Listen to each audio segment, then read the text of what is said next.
All right, guys, welcome back. Yeah. We are in the home studios, and we have a special guest today. April showers brings May flowers. That's a fact. That's what they say. How many times you heard that growing Less than a million, maybe. up? Somewhere around there. Somewhere around there. Is that your real name? Born and raised. April Showers? On my birth certificate. Herman Showers is my father. So that's why they named you April Showers after the saying? Yes, because if I was a boy, I would be Thunder. Because I'm born in July. Thunder Showers. Thunder showers. That's crazy. I would have been, a running back or something like that. Thunder, yeah, that's a fact. Thunder showers. Thunder Showers, or a boxer, or boxing. Definitely in the WWE. You don't even need a boxing name. That'll be your boxing name. Sure. Thunder I showers. didn't think about that. Yeah. Thunder Showers. Or you could work for OKC. Yeah. Okay. You know Thunder. what I'm saying? There's so many possibilities. That's a fact. And I'll just have everybody know she walked in with a different type of energy today. We'll get into that, but there's definitely a West Coast flavor to it. For sure. Yeah, West Coast State. West Coast. I've been on you. I have been on you the last 48 before you got here hours. was the whole Oh, thing. about my take on this battle? Shout out to the West Shout out Coast. to the West. Yo, I'm happy for y'all. I'm happy for hip hop. Shout out to LA, man. Jeez. But We're from New York, so I know. We good, though. all right. Just making sure. Y'all birth Pac, so, That's a fact. That's a Michael fact. Jordan too. Let's not Okay. forget. We're claiming that. so April's a pioneer and entrepreneur, founder of Afro Unicorn, the first black woman-owned fully licensed character brand in major retail. And this is sample. Oh, in case you were wondering. In case you were wondering. Yeah. Yeah. In case you were wondering. So, it's a groundbreaking brand, celebrates diversity and empowers women and children of color, and has sold over 20 million in sales. Yeah. As part speaker, you've been on numerous platforms, like over 30 I saw in the bio. Yes, sir. Everything from... This was it, though. I This saw was it. on the board. Like, this was on my board. So, I saw it in the bio. It said Earning Leisure 2024. Yeah. I said we spoke this into first, and we've met before. We did. I think at the time you were about to do, or you had just done CBS in the morning. right. Oh, you remember me. Yeah, we met at, what's it called? New York Fashion Week. Yes. Harlem at Yes. the Apollo. Oh, the Harlem. Yes. Yep. And you had just done it. Yeah, that's true. Yeah. Yep. So this is going to be a dope conversation talking about, the motivational speaking, the products, entrepreneurship, your journey. So thank you for joining us. Appreciate it. And thank you for having me. Yes. For sure. Absolutely. So, all right, let's get into it. Where does this start, right? Because you're from LA, South Central LA. We just found that out. The albums might have given it away as well. Oh, yeah. Shout out to my LA family. All Money In, those guys, the Ice Cube, we got a lot of friends in LA. But, okay, how do you get the vision to become an entrepreneur? What's the first steps to actually, achieve this goal, and explain the actual product behind the unicorn? Okay, that's a lot. So first off, entrepreneurial, it was in me. It's a spirit that I've had since I was about 14 years old. My first gig was, I was 19, and I hired a bunch of young ladies that were like my mini-me's to be PAs for other people in the entertainment industry. So I started that at 19. And then from there, I just was always trying to find a hustle. I really do think it's in you. Because a lot of people think when they work 9 to 5, like, I just don't want to work for nobody else. But if you not working the 9 to 5, how the 9 to 5 is supposed to be worked, you're not going to work for yourself more. Like, I think that that's so false. Fast forward a little bit to how I got to Afro Unicorn. I own and operate a State Farm agency. I'm about to hit year 13. I'm also a licensed real estate broker. So a friend kept referring to me as a unicorn. Oh, and the most important, I'm single mother of 2 amazing young Black boys, honor roll student boys. Shout out to Jesse and Christopher. Shout out to them. And so my friend kept telling me I was a unicorn. He was like, "You're a unicorn. You're a unicorn." He said it for like 2 years. I'm like, why you keep calling me that? He's like, well, because you have the businesses that you're maintaining, you're raising the boys, you're doing it. I said, well, I'm a woman. That's what I'm built to do. Like, he's like, nah, April, you do it at an extraordinary level. That's what makes you a unicorn. So the idea of being a unicorn came from my friend. I Googled it because I didn't really know what unicorns were. I saw they were unique. They were mystical. I'm like, I'm definitely unique. I'm all things Black girl magic. And I started to use the emojis in our phone until one day I was like, dang, why is it white? Like, it don't resonate with me anymore. So I actually went to go find one that looked like me. I couldn't find one. So instead of complaining about it, I said, well, I'm going to create one that looks like me. And then during the creation of it, we had different shades of it. I'm like, yo, this looks like a movement. And I bet it's so many other women out there that felt like I was feeling, didn't know that they had the unicorn within them. I'm going to go find my tribe. So that's how it kind of started, with me creating a platform in 2019 to highlight other entrepreneurs, to shine light on them, to let them know that anything is possible, and to give them something that represented who they were, that they could physically wear. So at the first drop was just apparel, just a t-shirt. Mm-hmm. And then the likes of Tiffany Haddish, Sherry Shepherd, Alicia Keys, all of them jumped on board immediately because I would just be in their comments and DMs saying, hey, have you ever seen an Afro Unicorn before? I created a brand of women of color who hustle, follow the movement. They already resonated themselves with either Black Unicorn or Super Mom or Super Entrepreneur. So when they slid over to my page, they were like, dang, that unicorn represents who I am. So now, fast forward maybe a year or two later, and I'm skipping a lot, we could always go back. But Walmart reaches out after a video went viral of a little girl wearing an Afro Unicorn shirt. And they saw the comments that said, that's Afro Unicorn's baby, that's Afro Unicorn's apparel. And she reached out and was like, hey, would you consider doing party supplies with us? And that's what got me into licensing. Again, I said a lot, but we could go all the way back because it's deep. 2019, we launched it, right? But then 2020 is the pandemic. Yep. So how are you navigating through that? Because is it still t-shirts during the pandemic, or did you have to change the business model or adapt to, obviously, e-commerce might have worked into your benefit? What was that like during the pandemic time as you had just launched the brand? So at first I was printing shirts, right? Mm. And then I realized that wasn't going to get it for me because the orders were coming in. There's 3 different shades. I couldn't figure out, okay, how many. At the time, I had vanilla, mocha, and caramel. Like, how many vanilla is going to be 3XLs? How many are going to be 2XLs? So it was very complicated. So I immediately switched over to print on demand. Okay. And with print on demand, they have other like accessories that I added. Because as soon as I dropped the shirt, people were like, "Oh, do you have this on a notebook? Can I get it on a backpack? Can I get it on this or that?" And so I was like, well, whatever they got on print on demand, I'll find it and I'll get it out. So my focus from day one was just to put it on as many people as possible so I could have walking billboards. Gotcha. So talk about all the product lines that you actually have within the umbrella of the unicorn. You have the merch. You talk about everything. So we've put out probably about 500 different SKUs. Categories about 25. So we have hair care, have a full line, magical tresses, shampoo, conditioner, edge control. Then we have toys, plush, coloring books. I just dropped another book with Random House yesterday. My Step Into Reading book. That's my 6th book with Random House. Graphic novels with Andrews McNeil coming out in July. Of course, the apparel, backpacks, suitcases, fruit snacks, cakes in every grocery store, cookies. I'm leave pajamas. That's a whole different category in itself. Women's line is a different category. What am I leaving out? We had trampolines at one point. We're working with ride-alongs right now, so you'll be able to have the little RVs or whatever they call the kids, the cars, like the little Escalades and stuff. Oh, like the toy trucks. Yeah, the toy trucks. We're getting into that.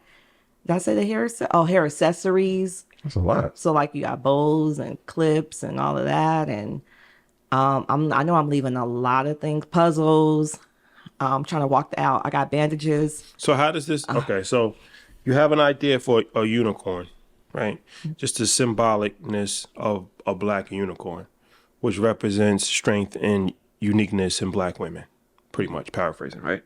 So then you start with a T-shirt, which that's easy to print up. Anybody can do T-shirts, right? And people start wearing a T-shirt, right? So how do you go into all of these other different, are you just licensing your name to products? Like, is it like white labeled? Like, how are you going to like all these other different verticals?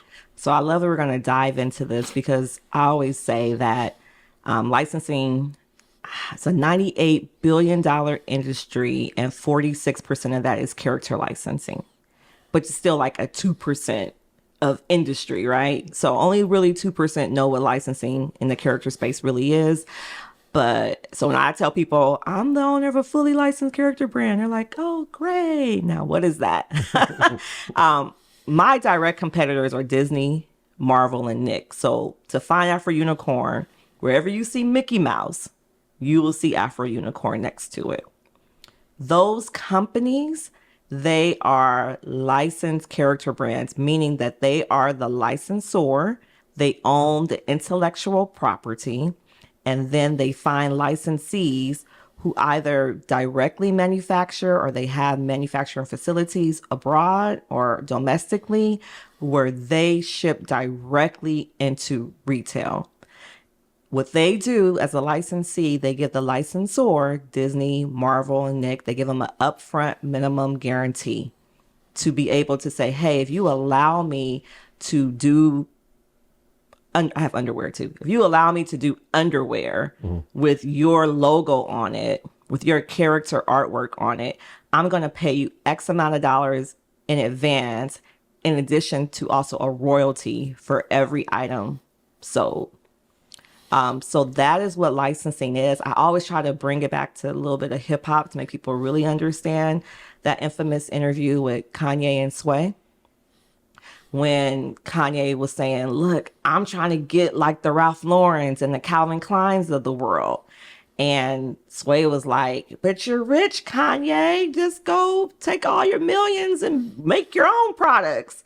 Kanye was like, you ain't got the answers. Like, I lost 27 million trying to do it that way. That ain't it. They doing something that I don't know what they're doing to get it out to mass distribution. Fast forward 6 or 8, maybe 8 years later, he does the licensing deal with Adidas and becomes a billionaire on paper. We could talk about how good or bad his deal was.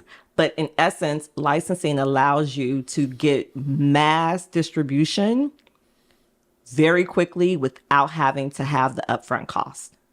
All right. I got that. So you said your item, the unicorn, is going to be sold. So I imagine there's a shelf. Disney is licensed to Mickey Mouse, right? Nick is going to license Dora the Explorer, and I guess Spider-Man. And then you're just sitting on a shelf. You take it to somebody. They say, here's the amount of money. Now, So you are licensing or you're not licensing?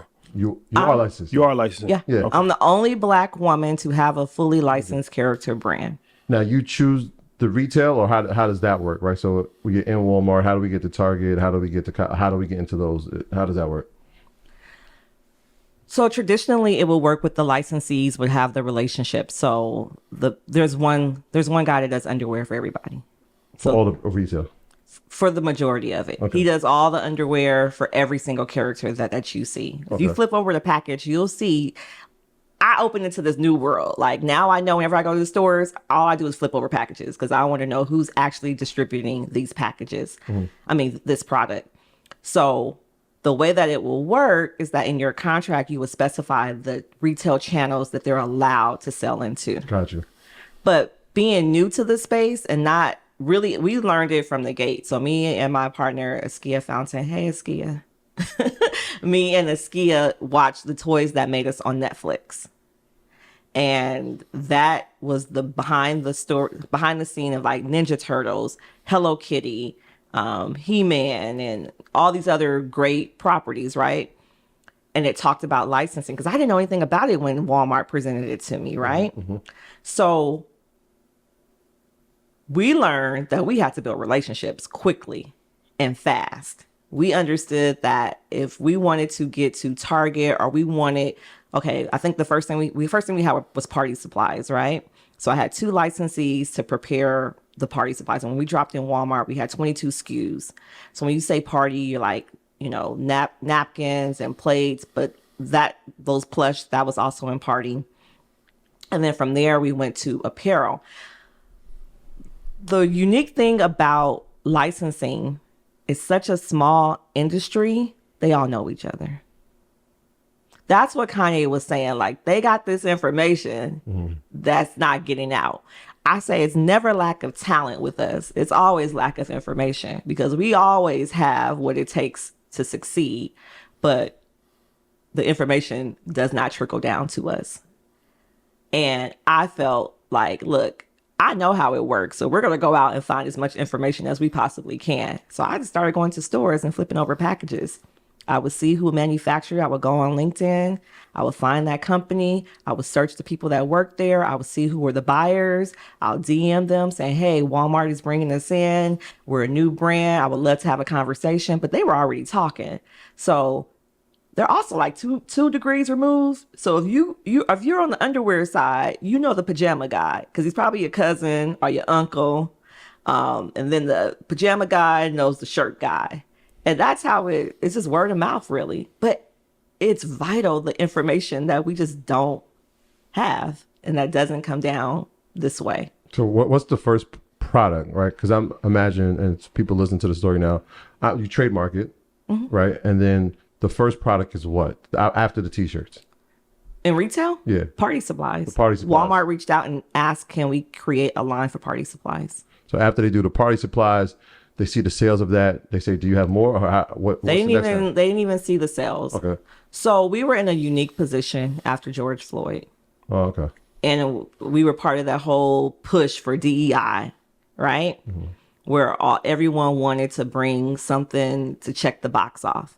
And I'm okay. I'm okay with being brought in like that. I'm just going to make sure I stay in, right? So I believe that they were trying to find diverse properties at the time. So it aligned that they found Afro Unicorn, and they brought us in that way, right?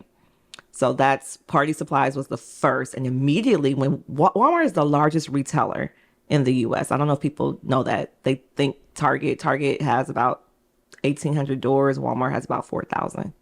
They're huge. So if Walmart has your attention, everyone's talking now. So before we even went to sales, we already had our deal for apparel. So Walmart reached out August of 2021. We launched in May of 2022, and we were already in maybe 4 categories before we sold anything. Yeah. Okay. So each category you're getting a check. Oh yeah. So how does the licensing actually work? Like, can you break that down? Like the deal structure? So you get a minimum guarantee. It could be anything from 10,000 to $1 million. That no matter, even if it doesn't sell anything, that's what minimum guarantee means. Minimum guarantee. You're gonna get $10,000 no matter what, or you get $1 million no matter what. Right. Right. And then you get a royalty. So hopefully the licensee will be able to recoup that minimum guarantee based off of sales. And then once they get that minimum guarantee back, then you start receiving your royalties from that. Royalties for a character brand can go anywhere between 8% to about 15%. So, okay. So you get, let's say, $500,000 no matter what happens, and then you get a 15% royalty. But now that 15% doesn't kick in until the first $500,000 is actually recouped. Correct. Right? That's how it works? Correct. After the $500,000 is actually recouped, then you start to earn the royalty. You don't earn royalties from day one. Only against the minimum guarantee. I don't receive I earn it, but I don't receive it. You don't receive it Yes. until the minimum guarantee is met. Correct. And then you personally start to get paid, or whoever personally starts to get paid. So, okay. So in your opinion, why is that better than like actually starting a shampoo business yourself? Well, let me explain something. With licensing, I'm the 100% owner of the brand. So creatively and quality control, nothing moves without me. So it's 100% owned by Afro Unicorn, which is owned by me. So, but it's produced by somebody else. And right? So it's produced by somebody else. You own it, but they'll get the majority profit because they're actually producing it. They're putting all the money up, right? In a sense.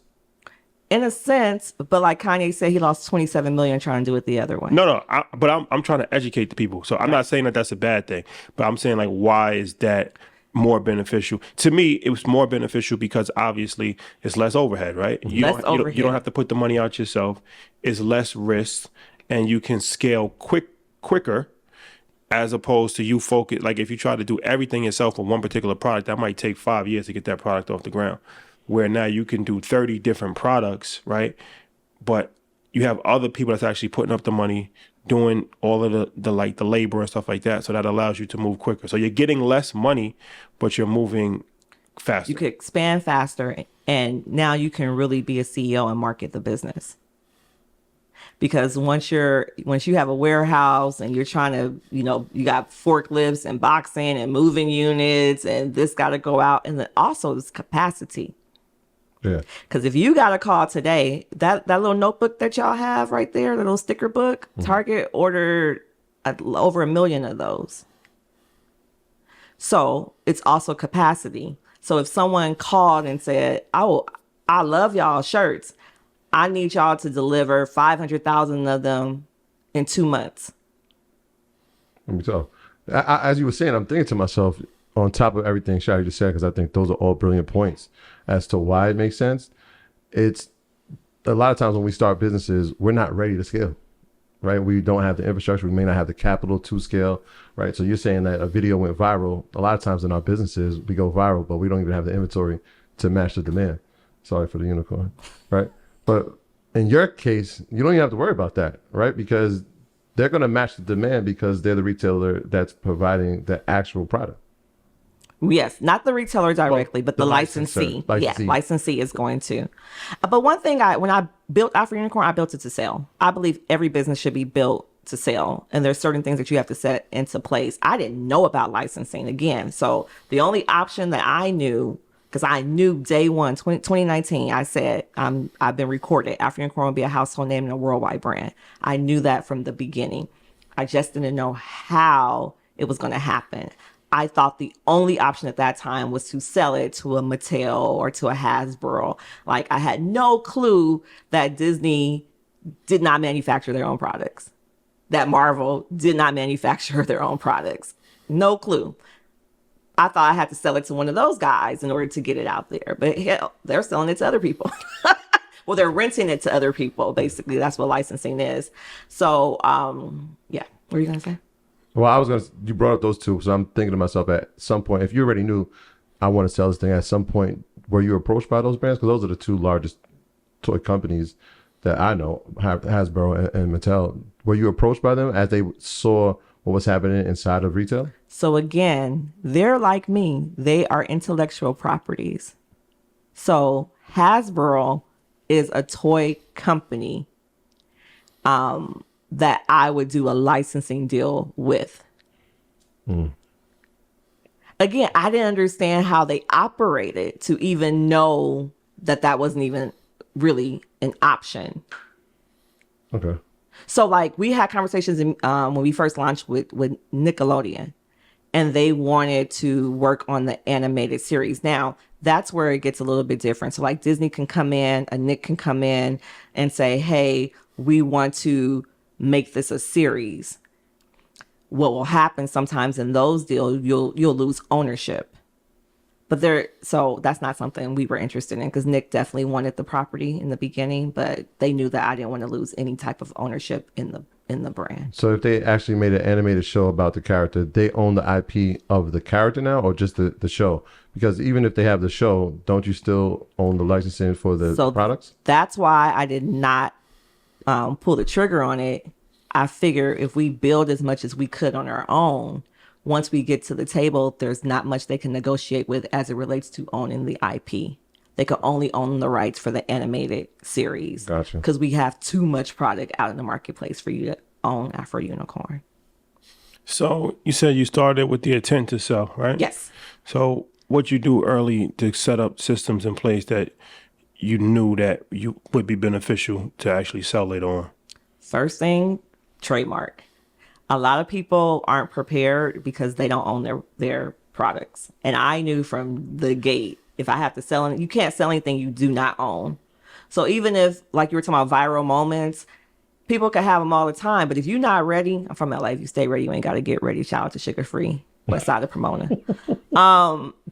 But knowing that in order for me to sell it, I have to first own it. So my first step was, I know this is going to be big. I need to own it. So it was the trademark. The first person I actually hired was an accountant. I am terrified of going to prison. So I'm like, I've heard too many stories of taxes. So I got my accountant on from day one just to make sure the books were clean, because I know that's what they're going to want to look at to see, your numbers. And then I hustle. I went to get my numbers up so I could make sure that there was a valuation for the company. And so that's what my focus was, just to work hard, and eventually someone was going to notice, and they did. They just showed me a different route to get it. So every time you add another vertical, another category, you add into the valuation of the company. Is there a number that you're looking to get to? Because we talk about technology companies and we always hear, oh, it's a 15x multiple, it's a 10x multiple. In this category, like, what is the multiple for this industry? And is that the goal, to build as many categories to have that valuation go up? So my goal is not to sell Afro Unicorn. It's not. Okay. We have opened up different legs and arms, like Afro Unicorn Entertainment, where we will build the hotels and the live location-based entertainment, like the family attraction centers. And that is something that we want to get funding behind and eventually sell and make that public. But the IP itself will forever just be owned. Unless they come in with 100 billion, then I'm like, okay. 100 billion. 100 bees. 100 bees. Because the thing about Afro Unicorn and what I really believe in is that it's true. The reason why the buyers love it is because it's organic. Like, we built this from the ground up. It's not a major mass studio pushing it. And it's really owned by a Black person. Mm-hmm. And if you remove me from the equation, it kind of just waters down the brand. And I don't want that. So you talked about Kanye, and he became a billionaire because of Yeezy licensing deal with Adidas. He owned 100% of Yeezy, but it was distributed through Adidas. And when Adidas dropped him, he lost $4 billion in his net worth, right? So what does that speak to as far as on the licensing side? Did he have a bad licensing deal? 1,000%. Explain. So if I remember correctly, in his contract, he gave up creative control.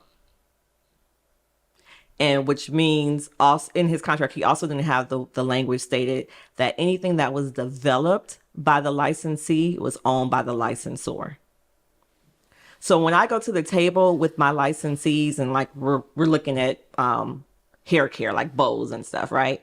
And they'll develop a different like look of the unicorn, maybe a different pose or a different pattern or something. I still own it. So when they made any variation of his product, they immediately grabbed ownership. I'm dealing with a situation right now with the company, not on the consumer product side, but it's on a different side, on the production side. And I saw how in the beginning, they were trying to change the look of the unicorn and trying to change a lot of things about the unicorn because they wanted to own as much of the property as they possibly could. So they probably tried to pull that on him. And I believe he said something like he don't read contracts. So have there ever been any issues in terms of trademarking? We like when I mean, we come from an era where it was My Little Pony, right? Like that was, and then it was, I guess my daughter kind of fell into this like Rainbow Dash and all those things. And so have you come into contact with people trying to make a similar product or similar trademark, and how has that process been? I did. It's hurtful for one. Like I take this personal because we didn't talk about how I started, the whole why Nipsey and Tupac are up here, like how my marathon continues, how I have this all gas, no brakes mentality that I launched this brand. My son was in the hospital for 20 days. When he got out, my favorite uncle died of a massive heart attack. 17 hours later, my uncle died. 6 months later, my grandmother died. And then we were in a global pandemic. I have a lot of heart and soul into this brand. So when someone tries to come out with their version of Afro Unicorn, it's a serious problem. And so, yeah, I had to, first I tried to ignore it. My thing was, I'm just going to work harder. Like, I'm just going to outwork them. I'm going to outwork them. But it started to become confusion in the marketplace. And so the trademark attorney was like, April, you have confusion in the marketplace because people were purchasing this other brand, believing that they were buying Afro Unicorn. So then we had to sue. Lawyer out. Yeah, we had to lawyer it. It took a year. Is it a domestic trademark or is it international as well? Only some countries. You have to trademark it in every single country you go to. Right now, we're only in the U.S. and Canada. Okay. So we have to strategically get to the other countries. We're working towards it, but it definitely is a process. But this particular company, it took us a year to get to a positive resolution that I'm still not really that much happy with. But I'm back to my thing. I'm just gonna outwork them. So what? Don't worry about the how. Yes. What does that mean? I didn't know how I was gonna be on this interview with y'all, but I knew it was gonna happen because I saw it. So you have to, as an entrepreneur, entrepreneurs, that's who we're speaking to. You have to see the end goal, what it is. I knew Afro Unicorn was going to be a household name and a worldwide brand, point blank, period. You couldn't tell me that it wasn't. I didn't know how it was going to get there. It's getting there through licensing, right? I'm just a real manifester. I truly believe that whatever I see already exists in the future because you cannot see anything. You can't tell your right foot to go, in order to walk, your brain got to tell your right foot to take the step, right? So I truly believe that before anything can happen, it's because it already exists. And I'll prove it to you. I know there's so many people out there that have seen ideas. They're like, dang, I had that idea. Because the moment you thought about it, it already exists. The problem is, are you going to be there to see it through? So I don't worry about the how. Once I see it, and everybody knows this around me. They know if April says it's going to happen, all money in. All money in. That's a fact. No money out. So are you using different companies for the licensing, or is it the same company? I have over 45 different licensees. Licensing is by category. So there's a company that does underwear, handcraft. There's a company that does apparel, Mad Engine. They're every single category. When you start going to stores, start flipping over those packages. So how'd you find these companies? Flip over the packages. And I literally was in the stores. I would shoot pictures to Askia and be like, this is who I'm going to get on LinkedIn. I'm going to find this company and we're going to find who handles licensing. And then you reach out to them. Yep, directly. And then you negotiate with, being that they didn't reach out to you, you reached out to them. They have more leverage in this situation, right? Sometimes, but once you have Walmart, so my spade was Walmart. Like that was my ace. I had Walmart. And once you have the attention of Walmart, their antennas are up. Okay, because everyone wants to get in Walmart. And people I know look at Walmart like, it's Walmart, because we don't really shop at Walmart. I know it's not a big thing here in New York, but for retail, they are the god. Walmart is the god of retail. And if you can't get everyone, it used to be, it's different now, but they're like, in order for a property to be successful, it has to be in Walmart. But so the relationship with Walmart is for every product that you have or for one product? We have about 15 categories at Walmart. So explain that deal though. So you go to Walmart and they're like, okay, we're going to give you open range for a variety of different, whatever you want. Every category has a buyer. So even at Walmart is located in Bentonville, Arkansas. And I want to say they probably have shoot, they own the city. Like, that's how many campuses they have.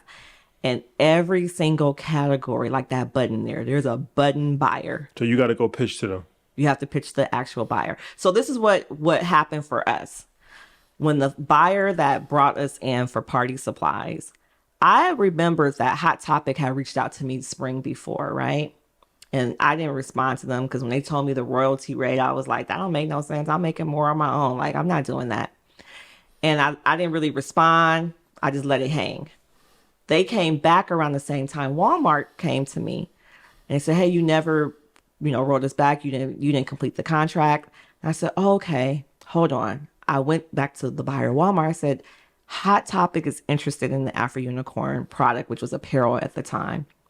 I said, I wanted to let you know before I respond to them. And her response was, wait a minute, give me till Monday.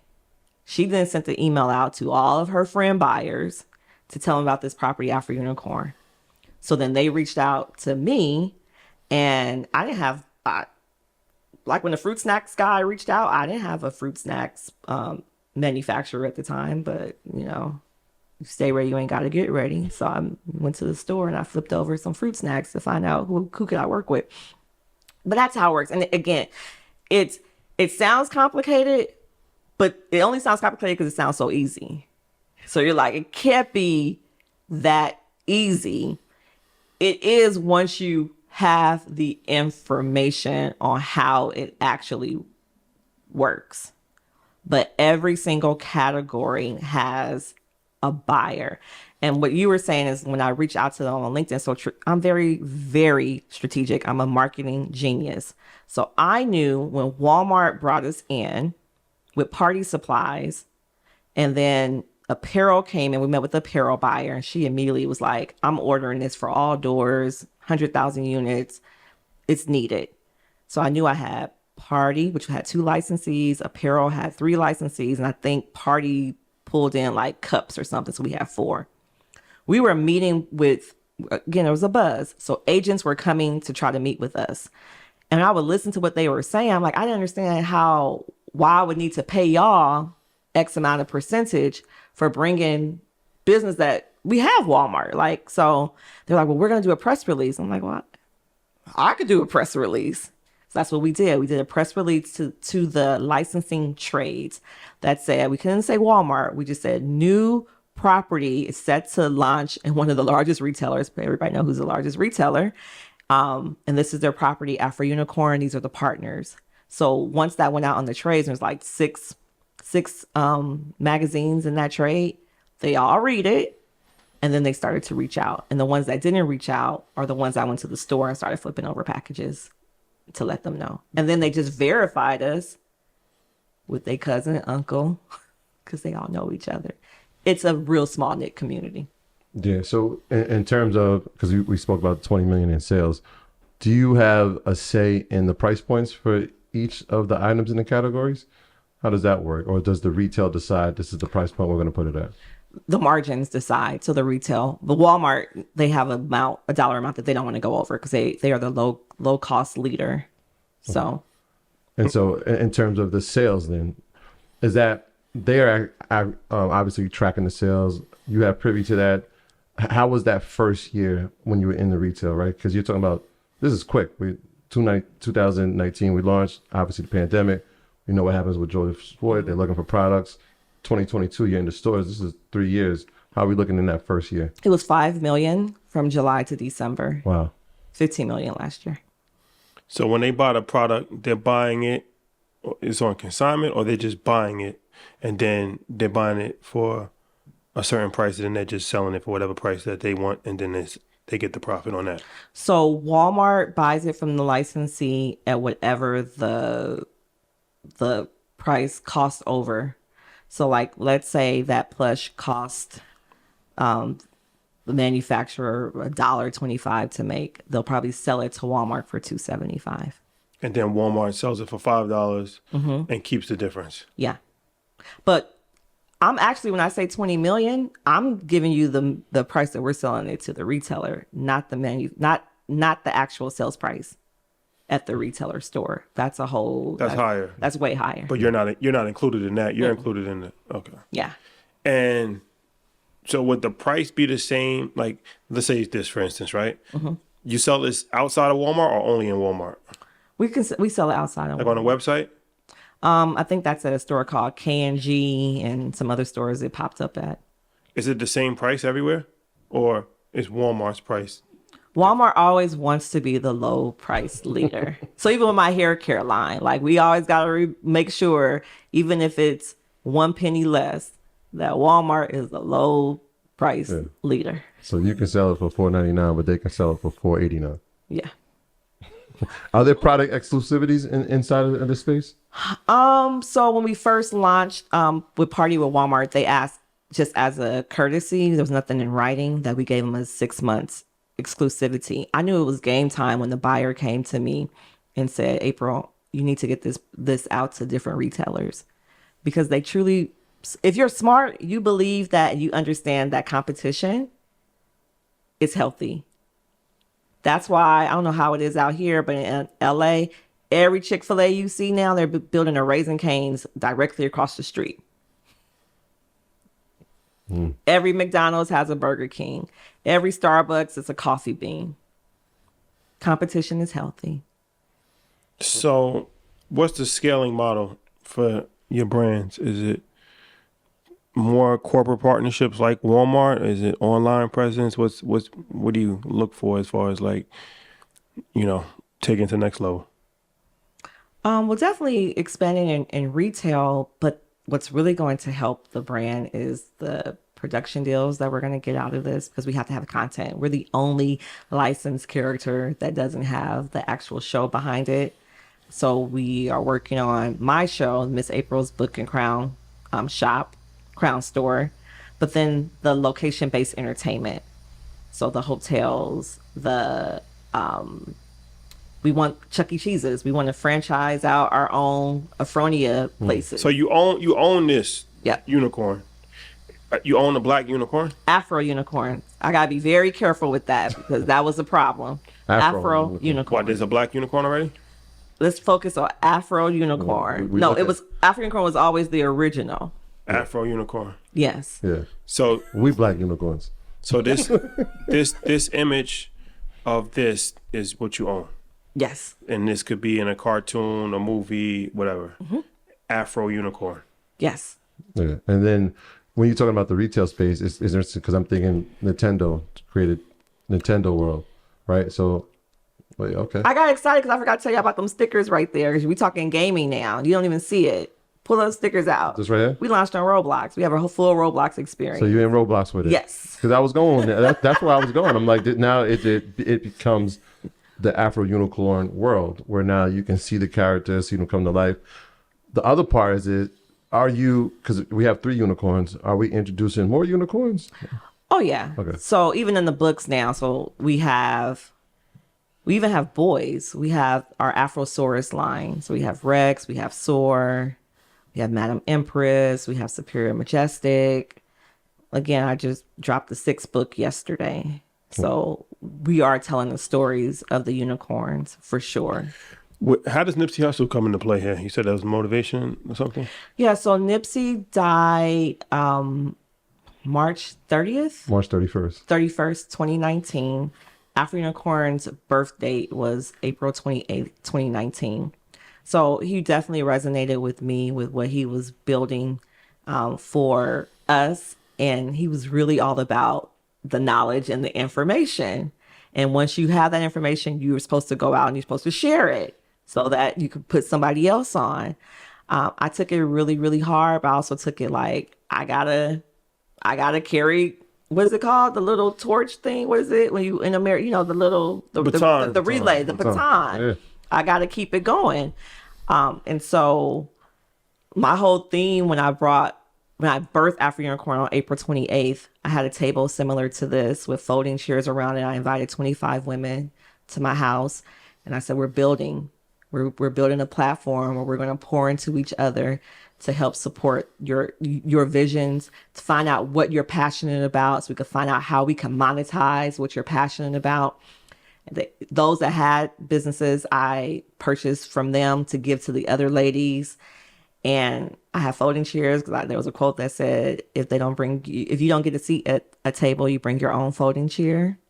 I had Nipsey playing. I'm like, we about to continue this marathon. We're building something. And I remember that day they were like, all in tears. Everyone was loving it. And it goes, what's the Instagram account so I can tag you? And I'm like, huh? I didn't even have Instagram. I just wanted to start this movement. And then my son went into the hospital a few days later. So then we could back up a little bit to talk about the Nipsey. And I remember I had a date to launch the e-commerce business on May 17th. When he went in the hospital on May 11th, I was like, I can't launch the business. And 3 separate people came in at 3 separate times and was like, hey, I know the devil's trying to distract you from launching what you was trying to do. You got to move forward. First person, I was like, nah, he just got food poisoning. We're going to be out of here soon. So I kept disregarding until finally I was like, okay, I don't know how I'm going to do this. I got an 8-year-old in the hospital. My 12-year-old is at home. I don't have anybody to really watch him. He can't stay in the hospital. I can't leave my baby. My mom wasn't around. My daddy was in his 80s. What do I do?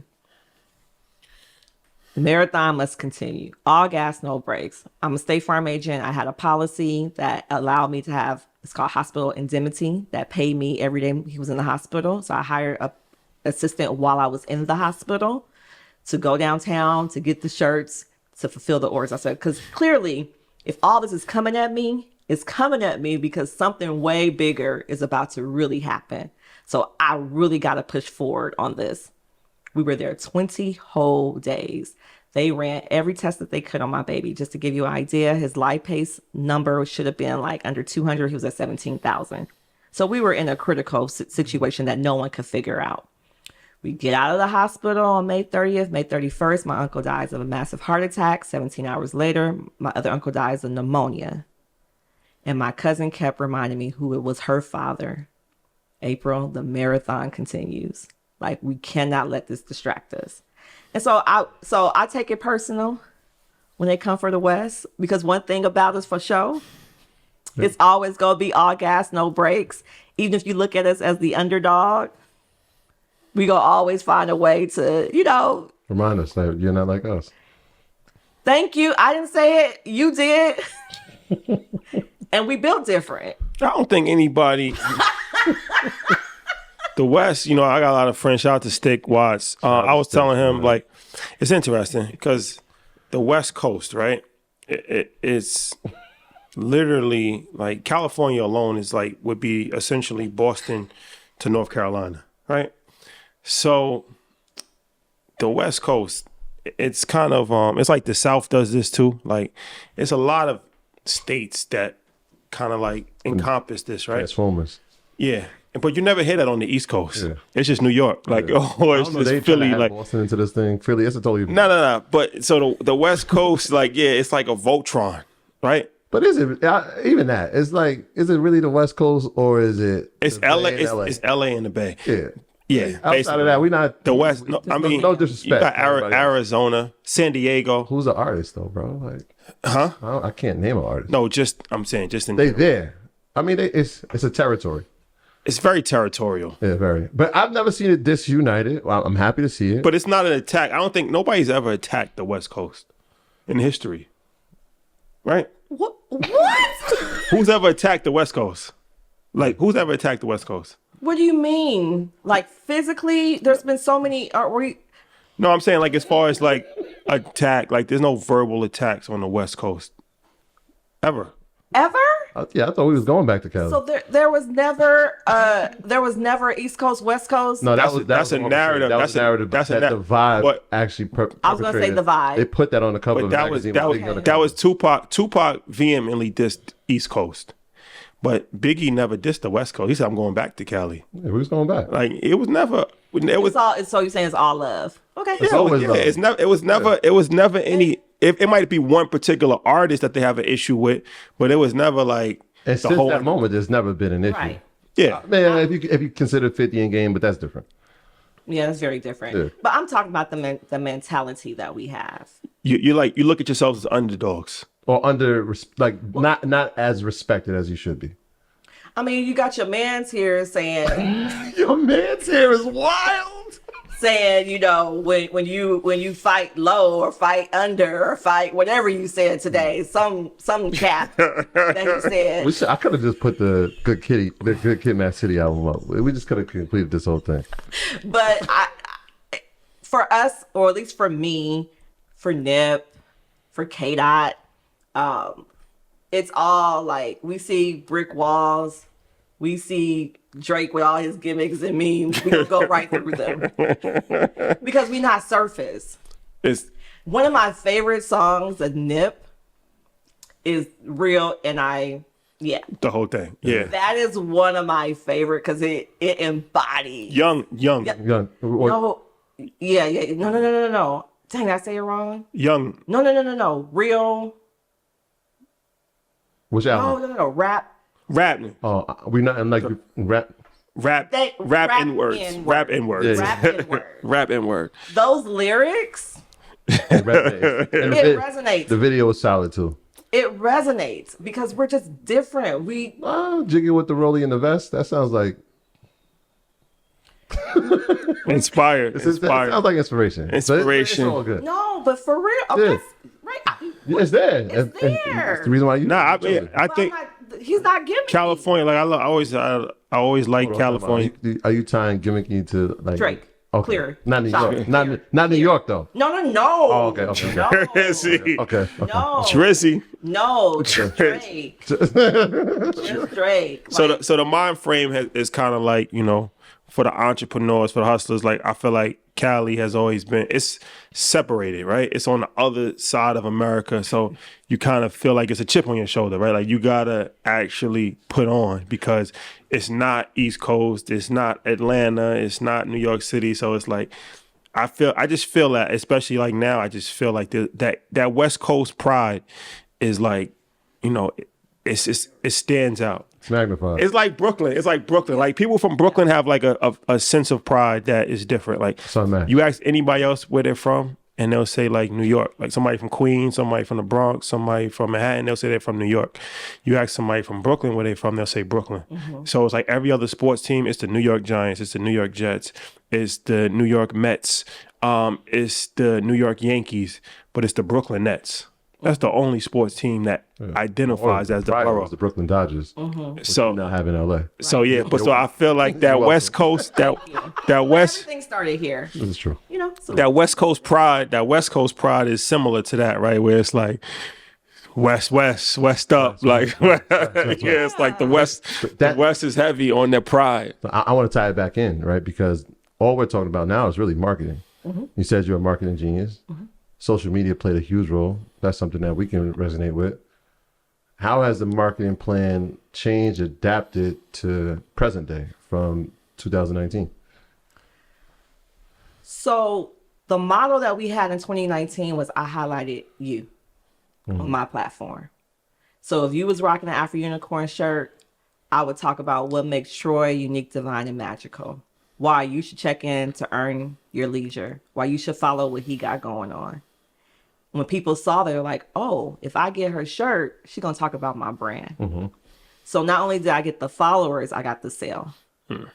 So that's how we continue to build the platform, highlighting other people. Now it's more of highlighting the children who want to be brand ambassadors and influencers. I've never paid anyone to rock or support Afro Unicorn. All the celebrities that I name, they do it because they believe in the messaging. I find people where the brand will resonate with you to where you just got to do it because you want to be part of this movement. The thing that we have to triple X now is when I tell y'all I compete against Disney, Marvel, and Nick, every single week they drop reports. Like if we're in party supplies, you got Batman, Disney Princess, Spider-Man is over there, LOL, and we get reports. And they're like, Afro Unicorn, out of the 9 properties, you're at the bottom. Well, of course, Sherlock. They've been here 50 plus years. They got $1 billion budgets. So now we have to be very strategic on how we market. We got to work on getting content out in the marketplace. Got to get our YouTube up. We just spent a ton of money developing our Amazon store. We're going to spend a lot of money developing our Walmart store on the digital side. Spent a lot of money to get into Roblox. Like we have to find other ways to try to compete against a billion. Yeah. Because they got the shows, they got the movies, they got a streaming service. And that's why platforms like this matters, because I'm now able to tap into y'all 1.5 million followers to say, hey, go support this brand, because I'll tell you the DEI is dry. It was just put a bandage. George Floyd. Yeah, just a moment. Did you benefit from that? Yeah, that's how they brought the brand. I feel like I did. After George Floyd. Heck yeah. But they're looking for a brand of license. I think we all did. I think if you had an e-commerce brand during that time, everybody was like, support Black businesses. We want to support Black Tuesday and all that, blackout. And when did you start to see it fading away? What, last summer? It lasted like 2 years. Country's back open. Back to business. Yeah. Yeah. Regularly scheduled programming. Yep. I hope you guys have fun. Yep. So, were you about to say something? But you have to make sure. So that's the difference. That's the mindset that I have. I'm going to max it out. Your problem was letting me in the door. You ain't going to be able to get me out. How many different options did they have to choose from, right? Because if they're looking for a character to license, was there a lot of competition, or was it just the right time at the right place? We have this thing already. Or did you see an influx of, oh, I didn't even realize that there were other people that looked like me that had characters? I think the first part that you said, right time, right place, and the buyer, because I'm really good friends with the buyer now. She told me that I saw how organic it was behind you. So that's why she chose Afro Unicorn. But now that we're in this space, people hit me up in my DMs all the time. I have this character, I have this book, I want to get it, into products. How do I do it? I'm learning more. So I tell everybody, look, follow me. I am aprilshowers.com. Whatever information I have, I want to share it with y'all. We have the licensing expo. The problem is information, right? Like I said from the beginning. So we don't even know that these things exist. So you sitting at home with a character that you have, but then you like, but how do I get it out there? You got to come to the licensing expo. When is that? That's in Vegas, the week of May 20th. That's your event? No. It's an industry event. Industry event. Licensing And expo. every year? Every year in Vegas, and they also have one in London, the BLE. But I try to find out every single show. If it directly affects my industry, I need to be in the building. What's the audience look like predominantly? Whatever Ye said. Them, they are in attendance. Oh, that's what Ye said. Careful. That's a fact. Be careful. So how'd you get into motivational speaking? Probably Saturday, Small Business Saturday, when I started in 2019. Every Saturday I would go live on my platform, just encouraging other female entrepreneurs to get out there and get it. And I would bring professionals on the podcast with them to talk to them, and I just want to share information. I believe in Zig Ziglar's. If you help enough people get to where they want to be, you'll get to where you need to be. So I just believe in pouring into people, and the universe is going to open up and everything's going to fall into my lap. I told you I was with Oprah yesterday, right? Just fell in my lap. So I put things out there to help people, and it just comes back. So why not? That's how I got into motivation speaking, because I want to help people. So you still have your insurance practice? I do. And there's property and casualty insurance? It's State Farm. We do it all. But you have your own State Farm agency, or you work on? I have my own State Farm agency. So talk about that business. Interesting. I wanted to talk about this, so I'm happy you brought it back. So State Farm, the model, and I hope I don't get in trouble about this. So the model with State Farm is independent contractor, right? You have to find your own building, get your own employees, do your own marketing. I'm very thankful to State Farm because I learned how to do global marketing through them. Like if you look at State Farm, every NBA court goal is State Farm. Any baseball, MLB, the big banner, State Farm. Like they are a marketing beast, right? And I learned how to tap into their global marketing to my little small office in Long Beach, right? I would run ads on radio where Steve Harvey was really promoting State Farm corporate wise, and I would run my local ad. People would call me, yeah, Steve Harvey was talking about your agency. I'm like, he was, huh? So the problem with State Farm though is if I die, they're gonna find somebody else to sit in that seat. So when I was at home thinking about how am I going to leave a legacy for my children, I said, I have to figure something else out. I have to create something that I actually own. So it was really me understanding that I didn't own State Farm, that I needed to figure something else out. And I read an article in Lemonade Stand where it said you should never rely on one source to dictate your livelihood. And it taught us about Shopify and an e-commerce business. I was like, I got this unicorn. Let's throw it on a shirt and see what it do. Powerful testimony. You spoke about legacy. Got 2 sons, obviously. How are they viewing this? I mean, we could call it success, but how are they viewing this moment? Watching you go from obviously 2019 State Farm to now having Afro Unicorn and where it's headed. They are loving it. The youngest 13 doesn't truly understand everything. I talked to him yesterday. I said, hey, I sent you that picture of Oprah. You didn't say nothing. He was like, yeah. I said, well, do you know her? He was like, nah, but Medea told me all about her. Congratulations. I said, well, thank you. But then Jesse is all in the business. He's been like tapped in State Farm, the real estate days. People know they can call on Jesse before they even call me. He was looking up properties for people for me, and he's going off to LSU. I don't know what I'm going to do because he's definitely been full force in this business. Me and him have a special bond. I have a special bond with the 13-year-old, but Jesse's part of a different relationship during a time in my life where I discovered I was a unicorn, where I was basically told that I wouldn't be nothing. And I was told that in order for me to be successful, to be with a certain person, I would have to leave Afro Unicorn alone. And I chose Afro Unicorn over that certain person. And here we are today. So how can people follow? What's the website and everything else that you got going on? Follow on Afro Unicorn _official. Tap in with me. Got April showers. The website is afrounicorn.com. If you want to get motivated and join my Dream Manifestors Collective for free, I just give out free information. That's at IamAprilShowers.com. And y'all shop, because I'm going to tell y'all, they don't really care about us, like MJ said.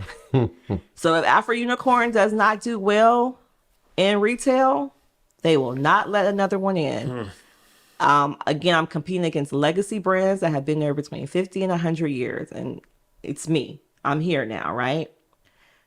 If we don't make it, it's going to be very difficult. There was another Black character brand, not female owned, but male owned, that was on the shelves, and you can't even find them anymore. Do you have this license in perpetuity? Mm-hmm. Yeah, because it made me think of, I know Disney, there was a case where the licensing for Mickey Mouse was coming up, and they had to try to figure out how they're going to renew it. I'm pretty sure that they will, but it just made me think of the perpetuity is so important. And it took Walt, I think the family 75 years before they went public. It was a long time before they went public. Yeah. Well, thank you for joining us. We appreciate it. And shout out to the West, man. West. Headed back to Cali soon. For sure. Thank you guys for rocking us. We'll see you next week. Peace.